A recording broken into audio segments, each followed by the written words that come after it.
KOMU 8 News starts with breaking news. We are following breaking news out of Boone County. One man is dead after a one-car crash on Highway 124. Good evening, everyone. I'm Jim Reek. And I'm Jalen Henderson. And the crash happened just over an hour ago. Let's take a look at some video that was shot just a few minutes ago. This is Highway 124 in northern Boone County. Fire crews say that the driver went off the side of the road and flipped over. His body has been pulled from the wreckage, and they're waiting for medical personnel to arrive and transport him. The Highway Patrol isn't sure what caused the crash. The investigation has started. They do say that the driver was wearing his seatbelt. The highway is closed. Highway 124 closed in northern Boone County, so you'll need to find another route. We will have more information on the stories. We get it on Twitter and our website, KOMU.com. The Senate Intelligence Committee says it found no collusion between Russia and President Trump, but not all investigators agree. That's right, Jim. The committee released its report today, and President Trump says it vindicates him. But as NBC's Jennifer Johnson reports, some Democrats say the committee did not look hard enough. President Trump claiming vindication. It was a great report. After the Republican-led House Intelligence Committee ended its Russia probe, saying it found no evidence the Trump campaign worked with the Russians. No collusion, which I knew anyway. No coordination, no nothing. It's a witch hunt. That's all it is. But the senior Democrat on the panel says Republicans ended the investigation prematurely, ignoring key evidence, secret meetings between Russian figures and Trump campaign members, including former National Security Advisor Michael Flynn and Donald Trump Jr. Time after time, when there were very important investigative leads, the Republicans said, we don't want to know. The House committee was bitterly divided. The Senate Intelligence Committee's investigation is moving ahead, along with special counsel Robert Mueller's probe. The House report faults both the Trump and Clinton campaigns for, quote, poor judgment and ill-considered actions. Some Republicans are unhappy that much of the 253-page report was heavily redacted by intelligence agencies. The Intelligence Committee has an alternative or a side set of objectives, which is to protect the integrity of how they go about their business. So redactions are common, and I would expect to see them in a report like this. A report House Democrats refuse to sign off on. They say they'll continue their own investigation. Jennifer Johnson, NBC News, Washington. The report also faults the Obama administration and the intelligence community for being slow to respond to Russian threats. And as you just heard, President Trump said the report shows the Russia investigations are a witch hunt and they must end now. A judge has agreed to delay the adult film actress Stormy Daniels' lawsuit against President Trump and his personal attorney, Michael Cohen. The judge issued a stay, delaying the case for 90 days. Cohen's attorney requested the delay, arguing Cohen would not be able to provide information in the lawsuit without infringing on his Fifth Amendment rights. Former Trump campaign chairman Paul Manafort lost his effort to challenge special counsel Robert Mueller's authority in civil court. Manafort's lawsuit claimed Mueller exceeded his authority in charging him with crimes he says were unrelated to President Trump's campaign. A judge, however, said a civil case is not the appropriate way to stop a special counsel from continuing an investigation. The National Rifle Association is facing scrutiny over ties to a Russian government member. Alexander Torshin is a lifetime NRA member and one of 17 prominent Russians recently hit by U.S. sanctions. The agency is accused of allowing Torshin to funnel money to the Trump campaign through its financial accounts. The NRA denies the allegation. The FBI is expected to ask for paperwork in the coming weeks. A judge is confining Bill Cosby to a suburban Philadelphia home until he is sentenced. Under this afternoon's order, Cosby must also wear a GPS device. The order says Cosby can leave his house only to meet with his lawyers or to get medical treatment, and he must get permission to do either of those. Cosby was found guilty yesterday for drugging and sexually assaulting a woman more than a decade ago. He faces similar accusations from dozens of other women. School was out of session today for many Arizona students as teachers across the state protest for higher pay.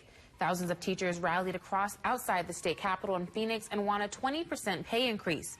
They say they'll return to class if lawmakers meet that demand. But Governor Doug Ducey says that won't happen until at least 2020. Meanwhile, similar protests happened in Colorado.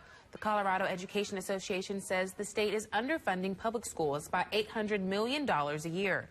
The teachers want the state to follow Massachusetts' model.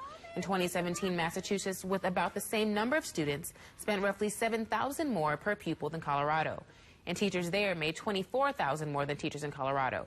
The Colorado governor says he understands the importance of taking care of teachers and wants to reach a solution soon.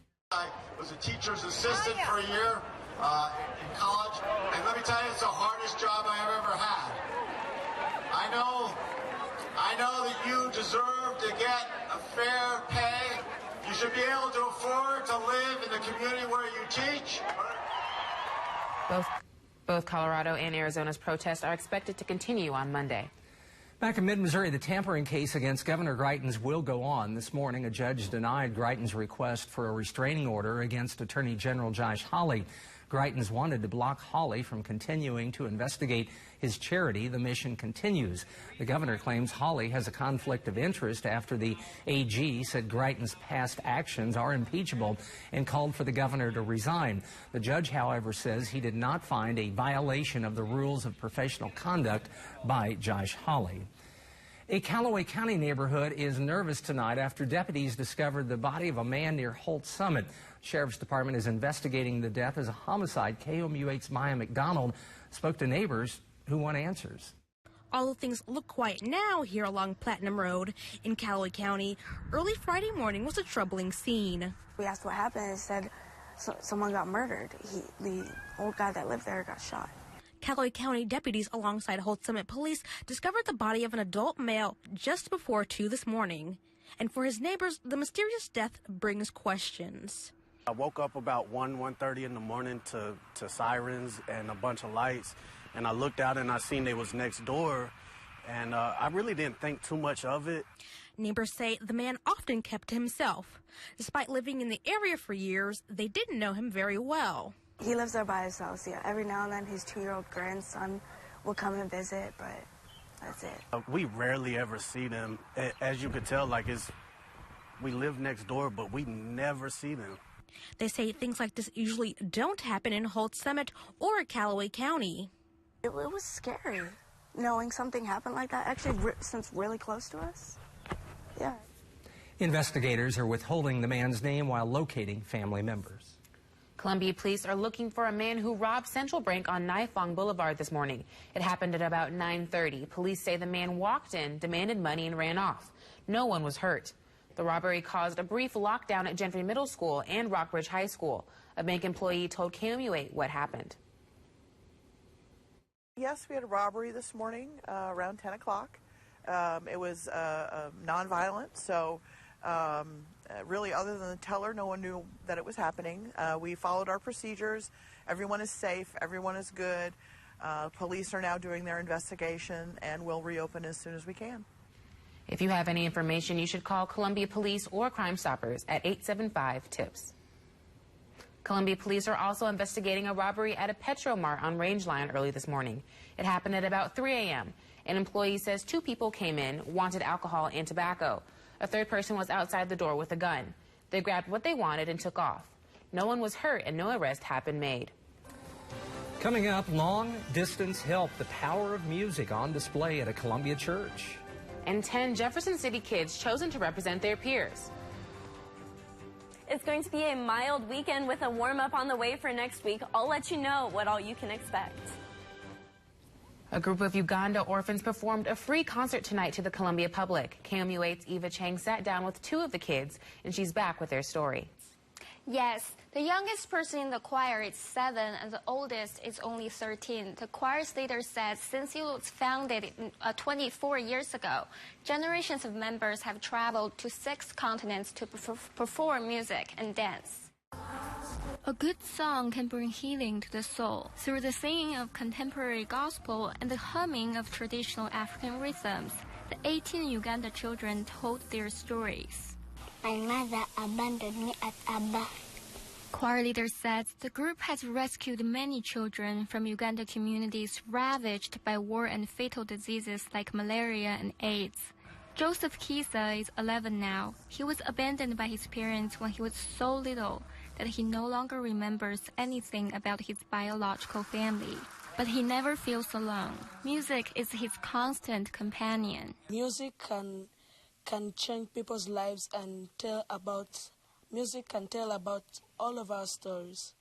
The choir leader says Uganda is a music-loving country. We communicate to people when we travel. And it's through song, it's through dance, it's through writing music. These kids are extremely talented, and it's a great way to be able to experience part of the culture of Africa. This is Joseph's first time traveling out of his country. We've traveled more like 6 states. We have traveled to Texas, New Mexico, Illinois, Kansas, Missouri. The choir leader says this has been part of the kids' own journey of healing their wounds. The group performs next in Kansas City. In the studio, Eva Cheng, KOMU News. 10 members of the Boys and Girls Club of Jefferson City will take on a new leadership role. Today, they were named junior ambassadors. The kids will be the face of the club at events throughout the city.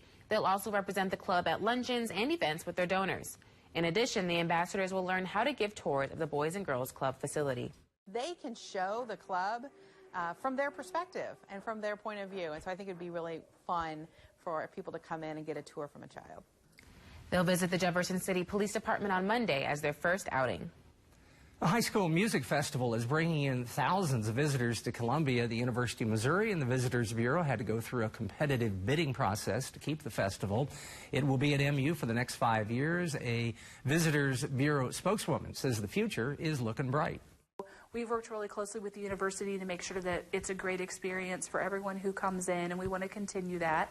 And so we can only, anticipate that it will grow or at least stay a really strong event and continue to impact those businesses across Columbia. The event brings in about 10,000 Missouri students to Columbia. Coming up after weather, affordable and energy-efficient new homes open in Columbia. Welcome back to KOMU 8 News at 10. We're looking out over the Columbia Regional Airport out at the runway here. You can see the sun rose this morning with clear skies, and it will set with clear skies as well. Plenty of sunshine all throughout the day. That did help our temperatures warm up to very seasonal averages. Temperatures throughout mid-Missouri were in the lower 70s for the most part. And what we recorded at the Columbia Regional Airport was 73 degrees, very spot on with seasonal conditions for this time of year. Our low as well at 45 degrees. Now, if you like the weather today, more of that is on the way. We're going to see more seasonal temperatures and more sunshine coming up as well. Taking a look out nationally, mild temperatures throughout most of the United States. We're at 61 degrees here in Columbia heading into the evening hours. But look out west, 94 degrees still in Phoenix, 87 in Las Vegas. Our temperatures are not going to get nearly that warm, but we are looking at a couple days close to 80 degrees in the upcoming week. And that is because we do have a little bit of a shift in our weather pattern here. You can see for Saturday, we are still going to be in this cooler air mass, but warmer weather is out to our west. That ridge is going to shift over us for Monday, Tuesday, and for Wednesday. We are looking at temperatures that will be around the 80-degree mark. That's about 10 degrees above average for this time of year. So taking a switch to look at our conditions here, satellite and radar. We do have mostly clear skies throughout the evening, and zooming out here, taking a look at the bigger picture, there's a low pressure system up over northern Illinois. Attached to that is a cold front that is bringing a little bit of cloud cover to northern Missouri, but overall, we're still expecting clear skies throughout most of the evening hours. And the only real impact with that cold front that we'll see, besides cooler temperatures for tomorrow, is going to be a wind shift. We're at 12 miles per hour here in Columbia. Take a look, 21 up in Kirksville. That wind shift direction here just to the north of Columbia, that's where that cold front is, and that's going to drop our temperatures, like I said, just a couple of degrees for tomorrow. Now with our precipcast, we can see what we're expecting for this weekend. Clear skies, that is. Zooming out to look at the big picture for Saturday, for much of the Midwest, we are expecting those clear conditions because of high pressure sitting throughout the area. Now for Sunday, some showers are going to develop well to our west with that cloud cover as well, but as that starts to move closer to home, that's really going to fizzle out because we are in a drier air mass, so that cloud cover really can't even develop within our area. So for Sunday, again, expecting mainly sunny skies. Jumping back into tonight, temperatures are going to be on the cooler side, but still fairly mild for this time of year. 43 degrees will be our low. That will be in the morning hours with mostly clear skies, so you will want a jacket if you're headed outside tomorrow morning. Those winds mainly out of the west at 5 to 10 miles per hour. Now for tomorrow, like I mentioned, we will be just a couple of degrees cooler than we were today. 63 degrees will be our high. Winds will be out of the north. That's going to pull in that slightly cooler air for tomorrow. But again, mainly clear skies. Very sunny day for both tomorrow and for Sunday as well. But Sunday we do warm up a couple degrees.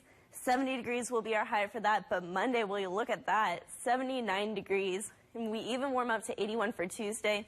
For Wednesday and Thursday, we do have a chance for some rain and some thunderstorms as well. Make sure to stay tuned with us here for the latest.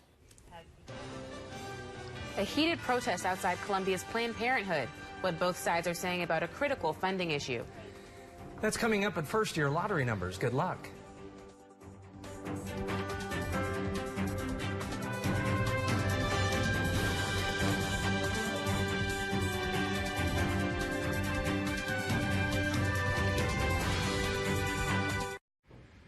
Groups both in for and against abortion rights held competing rallies today outside Columbia's Planned Parenthood. One side calling for the defunding of the clinic services, calling for a redirection of funds to health care services that don't perform abortions. Supporters say programs like Planned Parenthood play a crucial role in family decisions, and it's an individual right to get these services. I don't think this is an issue of right or wrong. I think this is an issue of the beliefs that we have. As an RN, I've worked in healthcare since I was 21 years old, and I know that people need access to healthcare. We're pretty tired of Planned Parenthood receiving $1.5 million tax dollars every day. The pro-life side wants to take legislative action in the near future by lobbying state lawmakers. New affordable homes are now available to first-time homebuyers in north central Columbia. The city and the Community Land Trust teamed up to bring the project to life. The Lynn Street cottages are solar-powered.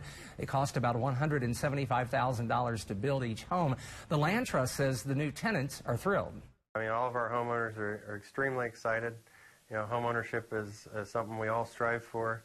It's really a great way for families to build equity and build wealth that they can pass on to their children. Cole says the group plans to build 2 more homes by this fall. The Department of Natural Resources hosted its annual Earth Day celebration today at Carnahan Memorial Garden in Jefferson City. Elementary students from all of Missouri were invited to come and learn about how they can help protect the earth and the environment. The day consisted of over 30 booths and educational activities for students to enjoy. Some kids told us they use the celebration as an opportunity to learn life lessons. They had opportunities tonight, but could they deliver? Sports is next. Now from the Ford Sports Desk, KOMU 8 Sports. Good evening, everybody. After a strong series win over 10th-ranked Vanderbilt last weekend, followed by a home win over Missouri State, the Mizzou baseball team was in action against a ranked opponent once again, starting a weekend series with number 15 Kentucky tonight. It was a story of missed opportunities for Mizzou in this one. Tigers up 1-0 in the top of the 4th, looking to build on their lead. Runners on 2nd and 3rd for Cade Bormit, and he strikes out and would get thrown out at first base. Then Matt Burler is at the plate with 2 outs, and he's going to pop up and out to the infield. Kentucky escapes the inning unscathed. Flash forward to the top of the 7th. Kentucky is up 1 run now. Alex Samples rips one to left field, goes under the glove of the Kentucky outfielder into the wall. The Tigers have a leadoff double in scoring position to start the inning. Samples eventually would get to third base in the inning, and Paul Gomez a chance here, but he would sky one to left field. The Wildcats would get out of another jam. Kentucky would go on to win this one 2-1. A bit of good news, bad news for Mizzou men's basketball. The bad news first, Courtney Ramey, an ESPN Top 100 point guard from St. Louis, committed to Texas over Louisville, Oklahoma State, and Mizzou. Now to the good news, the team picked up a huge asset today in the form of Evansville transfer Drew Smith. Smith, who will have to sit out a year per NCAA rules, has 2 years of eligibility left. Smith adds both somebody who is smart with the dribble and efficient with his shot. Last year, Smith shot almost 58% from the field, and even better for Mizzou fans, 48% from 3. He'll be eligible to play for the 2019-2020 season. After giving up its 2018 first-round pick in the draft last year in order to get quarterback Patrick Mahomes, the Chiefs' first pick came at number 46 in the 2nd round this evening after trading up from 54. The Chiefs came into the draft with several needs on defense, and they selected Ole Miss defensive end Breland Speaks at 46. Speaks was ranked as the number 7 defensive end in the draft, according to ESPN. In his junior season last year, Speaks had 67 tackles, 7 sacks, and 1 forced fumble. The Chiefs traded up again in the 3rd round tonight to pick 75 and took Florida State defensive tackle Derek Nottie. After picking up a walk-off win in a long 13-inning game against the Mets yesterday, the Cardinals were hoping to keep that momentum going in Pittsburgh tonight and maybe finish the game in 9 innings so they could get some rest. I don't want to give anything away, but the Cardinals might be a little bit tired tomorrow. Let's head to PNC Park. 3rd inning, Birds strike first as Jed Jerko takes this pitch and hits it to the moon. It would come back down in the left field seats.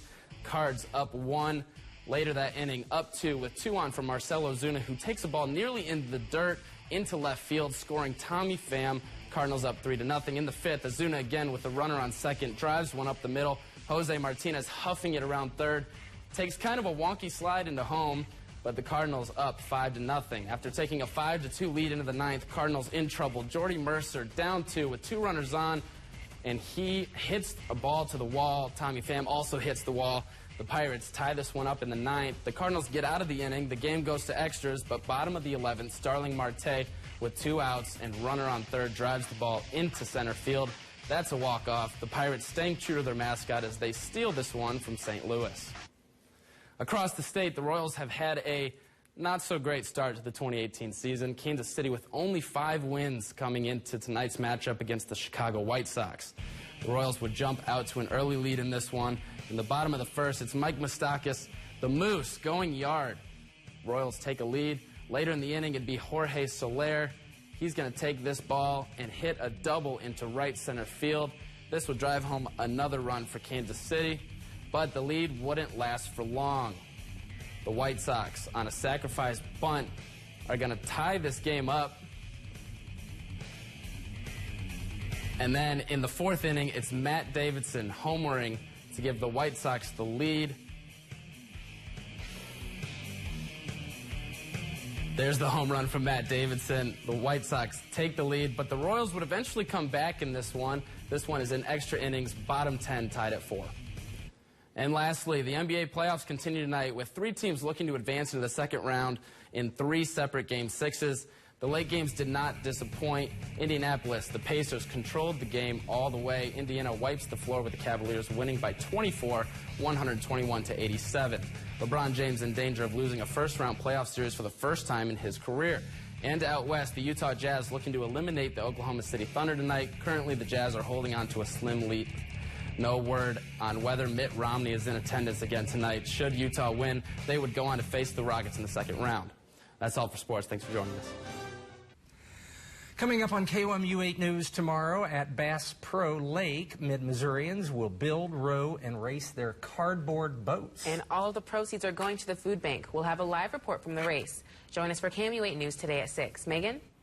Tomorrow is going to be just as sunny as today, but a couple degrees cooler as we had a cold front that's moving through overnight tonight. 63 degrees will be your high, but we will start out at 43 in the morning, so you will want a jacket for that. The good news is, if you're happy with this sunny and seasonal weather, more of that is on the way for next week. I'm definitely happy for it, so I can't wait. Yeah, some 80s in there, too. Exactly. What the Cardinals do tonight? Yeah, the Cardinals lost one in extra innings, and now the Royals are in extras as well. So, long night for both Missouri baseball teams. What did the Tigers do tonight? I actually didn't see what the Tigers did tonight. Did you? I think they got beat, too. Thanks for watching. Wake up in